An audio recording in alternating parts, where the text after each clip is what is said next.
자, 오늘의 시사평론, 대한민국의 시사 레이더 리엘 파트너스의 이승기 변호사 연결돼 있습니다. 자, 이승기 변호사님 안녕하세요. 예, 안녕하세요. 예. 자, 오늘 시사평론 첫 번째 이슈 뭡니까? 예, 오늘 이슈는 대장동 키맨 남욱 체포, 수사 세 국명 만나입니다. 자, 대장동 의혹의 핵심 인물인 남욱 변호사가 어제 새벽에 인천국제공항에 도착을 하자마자 곧바로 이제 검찰이 체포를 했어요. 예, 어제 이제 새벽 5시 14분경에 도착을 했는데요. 곧바로 체포가 돼서 서울중앙지검으로 이송이 됐습니다. 이 남 변호사는 이 대장동 개발 사업으로 막대한 이익을 얻은 이 하천대유의 관계사, 그 천화동인 사후의 실소유자인데요. 유동규 전 성남도시개발공사 이제 본부장, 그리고 화천대유 대주주인 김만배 씨, 또 정영학 회계사와 함께 이 개발 사업을 주도한 4인방 중 한 명입니다. 네. 그런데 그동안 미국에 계속 체류하면서 이 4인방 중에서 유일하게 수사를 받지 않은 인물이었는데요.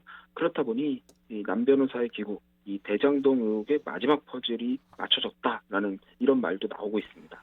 검찰의 강도 높은 조사가 진행 중인 걸로 알고 있는데 일단 그 남 변호사에 대한 혐의는 어떻게 됩니까? 예, 공항에서 체포될 때 적용된 혐의는 일단 뇌물 공여 약속과 배임 등의 혐의입니다. 이 대장동 사업과 관련해 유동규 전 본부장에게 뇌물 제공을 약속했고, 또 대장동 사업 설계할 때 초과 이익 한수 조항을 없애면서 이 성남시에 막대한 손해를 끼쳤다는 건데요. 예. 이 김만배 씨의 혐의와 거의 유사합니다. 사실상 이제 김 씨와 공범으로 보고 있는 거죠. 자, 그런데 이제 김만배 씨에 대한 그 검찰의 구속영장이 이제 기각이 되면서 검찰이 체면을 구겼단 말이죠. 그렇죠. 예. 그래서 이제 검찰이 이번 그 남욱 변호사에 대한 수사에 이제 뭐 총력을 다할 걸로 보이는데 어떤 점을 눈여겨 보면 될까요? 예, 이번 대장동 수사의 핵심은 이 하천 대위에 막대한 이익을 몰아줄 수 있도록 이 사업 구조가 설계된 경위가 어떻게 되는지, 그리고 그런 사업 구조로 인해 하천 대유 관계자들이 얻은 수천억 대의 이익이 어디로 흘러갔는지를 파악하는 게 가장 핵심입니다. 특히 남 변호사의 경우에는 2009년부터 이 대장동 개발 사업을 준비해오면서 이 성남 도시개발공사에 이 자신의 대학 후배인 이 정민용 변호사를 소개하기도 했고요. 실제로 이 정민용 변호사는 이 대장동 개발 사업자를 선정하는 이 평가위원으로 직접 참여도 했고, 또 사업계획서도 작성하는 등 유 전 본부장과 함께 그 대장동 사업 개발 전반을 주도한 인물입니다. 이후 또 유 전 본부장과 함께 유원홀딩스라는 회사를 세우기도 했고요. 네. 그렇다 보니 유 전 본부장과 화천 대유의 연결고리로 바로 이 남 변호사가 지목이 되는 겁니다. 그러니까 이제 남 변호사로 인해 그 퍼즐이 이제 맞춰지는 거죠. 네. 이 검찰은 이번 수사에서 이 남욱 변호사를 통해 김만배 씨의 뇌물 공여 혐의와 또 350억 노비설, 또 50억 클럽, 또 천화동인 1호의 실소유주가 누구인지 이런 여러 의혹을 확인할 걸로 보이는데요. 여기서 이 유력한 진술이 확보가 된다면 그때는 검찰이 이제는 그 김만배 씨에 대한 구속영장을 곧바로 재청구할 것으로 보입니다.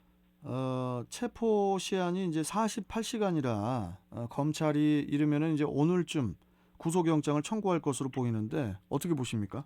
예, 일단 남 변호사가 유 전 본부장에게 돈을 줬다라는 발언도 했고요.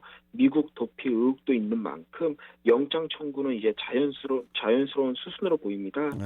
다만 이제 김만배 씨에 대한 영장이 기각된 사례도 있고, 또 남 변호사의 혐의 역시 김 씨와 유사한 만큼 이 검찰은 이번에는 정말 세심하게 영장을 준비하고 있다, 이렇게 또 알려졌습니다. 자, 그런데 좀 하나 짚고 넘어갈 게 그 대부분 전문가들이 김만배 씨에 대한 영장이 그 발부될 거라고 이제 예상을 했단 말이에요. 변호사님도 그렇고. 예, 맞습니다. 그런데 영장이 기각된 이유 어떻게 보시나요? 사실 저도 이제 그 부분이 잘 이해가 되지 않는데요. 이미 음. 유동규 전 본부장에 대해서 영장이 발부가 됐습니다. 그런데 네. 여기에 이 뇌물죄가 있거든요. 네. 한마디로 이 김만배 씨로부터 뇌물을 받았다는 겁니다. 이 뇌물죄는 이 대항범이라고 해서 준 사람 받은 사람 다 처벌이 됩니다. 그러겠죠. 그러니까 유 전 본부장 영장대로라면 김만배 씨가 뇌물을 준 게 맞으니까 뇌물만 놓고 보면 사실 김 씨에 대한 영장도 충분히 발부가 가능한 겁니다. 음, 그리고 또 김 씨의 역할을 보면 결국 화천 대유의 대주주로서 이 정관계 로비를 했다라는 의혹의 핵심입니다. 네. 그렇다면 가장 무엇보다 이대로 놔두면 이제 증거인멸의 우려가 상당하다고 보인다라고 해서 이 증거인멸의 우려가 또 영장 발부 사유가 되는데요. 네. 그런데 이번에 법원이 영장을 기각한 이유를 보면은 뭐 구속 사유가 없다 뭐 이런 게 아니라 구속의 필요성이 없다. 즉 증거인멸의 우려가 없고 방어권 보장의 필요성이 크다라는 겁니다. 음. 아주 이례적인 영장 기각이다라고 볼 수밖에 없다라는 거죠. 그런데 이제 또 검찰이 너무 서둘렀다는 그런 또 세간의 비판도 있는데 이 부분은 어떻게 보십니까? 예, 검찰이 딱 한 번 이제 김만배 씨를 소환해 15시간 조사하고 집으로 일단 돌려보냈습니다. 네. 보통 이런 중대 사건은 뭐 구속영장을 발부한다라고 하면은 먼저 체포영장을 발부해서 48시간 동안 집중 수사한 후 이 구금 상태에서 바로 영장을 청구하는 게 보통인데 이건 그냥 집으로 보내준 거거든요. 네. 한마디로 앞으로 더 불러서 좀 수사를 더 하겠다. 이후에 영장을 청구하겠다. 이런 의지인데 예. 그런데 문재인 대통령이 이제 이번 의혹에 대해 철저히 수사해라라고 지시를 했습니다. 그러니까 이 집으로 보낸 다음에 이제 또 집으로 보낸 이후 이제 문 대통령의 이런 발언이 나온 후에 3시간 만에 갑자기 영장을 청구했습니다. 그러니까 너무 성급하게 영장을 청구하지 않았나라는 말씀을 그때도 제가 드렸는데요. 검찰이 뭐 유동규 전 본부장 영장이 나온 만큼 너무 김만배 씨에 대한 영장도 나오겠지라고 해서 너무 안일하게 생각을 했다라고 이렇게 저는 보입니다. 예. 먼저 뭐 그 내용을 보면은 먼저 김만배 씨의 영장에 각상도 의원 아들에게 준 50억 원이 뇌물이다라고 했는데 네. 정작 각상도 의원에 대해서는 수사가 없었습니다. 수사하지 않고 일단 뇌물이라고 한 거니까 이 부분도 좀 문제고요. 예. 그리고 정영학 회계사의 녹취록을 너무 좀 이렇게 맹신했다라고도 보이는 게 일단은 김만배 씨가 이 녹취록의 신빙성을 부인하고 있습니다. 그런 상황에서 이런 그 녹취록을 보완할 뭐 관련 진술이나 세부 증거도 좀 부족했다라고도 보이고요. 사실 그런 부분까지 다 체크해서 영장을 만들려면 당장 이 대장동 사업과 관련된 인허가 관련 자료가 이제 모두 있는 이 성남시부터 압수수색을 해야 했는데 이것조차도 당시엔 하지 않았다는 거죠. 뭐 그래서 이제 김만배 씨의 그 구속 영장이 기각이 되자 곧바로 그 압수수색을 했고 또 어제 또 한 번 압수수색을 했어요. 예, 맞습니다. 이 성남시청에 대해서 이 2차례 압수수색을 했는데요. 네. 저는 뭔가 수사의 앞뒤가 좀 바뀌지 않았나라고 보는 게요. 그래요? 먼저 이 관련자나 관련 기관에 대한 압수수색을 해서 증거를 모은 뒤에 이제 주요 혐의자들, 특히 김만배 씨에 대한 영장을 청구하는 게 순서입니다. 그런데 이게 뒤바뀐 겁니다. 실제로 성남시가 이 대장동 사업에 대한 인허가 업무를 모두 담당하면서 결과적으로 하천대유가 큰 이익을 얻었거든요. 예. 그렇다면 그 인허가에 위법한 건 없었는지, 혹시 로비가 없었는지 이런 부분이 먼저 뭐 압수수색을 통해 증거를 확보해서 수사를 먼저 선행한 뒤에 그 다음에 이제는 김만배 씨에 대한 영장이 나가야 되는데 이게 뭐 앞뒤가 바뀐 거죠. 그러니까 이번 검찰 수사는 좀 제가 보기에 뭔가 기존 수사와 달리 서두르긴 하는데 뭔가 실수가 많은 그런 모습입니다.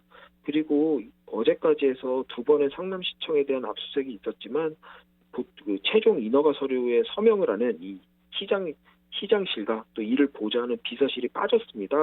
이런 부분도 이 권력 눈치 보기 아니냐 혹은 부실수사 아니냐라는 비판을 계속 받지 않을까 이렇게 보입니다. 네, 그러니까 이게 조사 과정이 좀 개운하지 않다 이런 예, 말씀이신 것 맞습니다. 같은데 예. 그리고 지금 그 구속돼 있는 유동규 전 본부장이 구속 적부심 신청을 했다고 하더라고요. 예, 맞습니다. 구속 적부심은 이미 발부된 구속영장이 적법한지 여부를 다시 법원에다가 이제 판단해달라고 하는 건데요.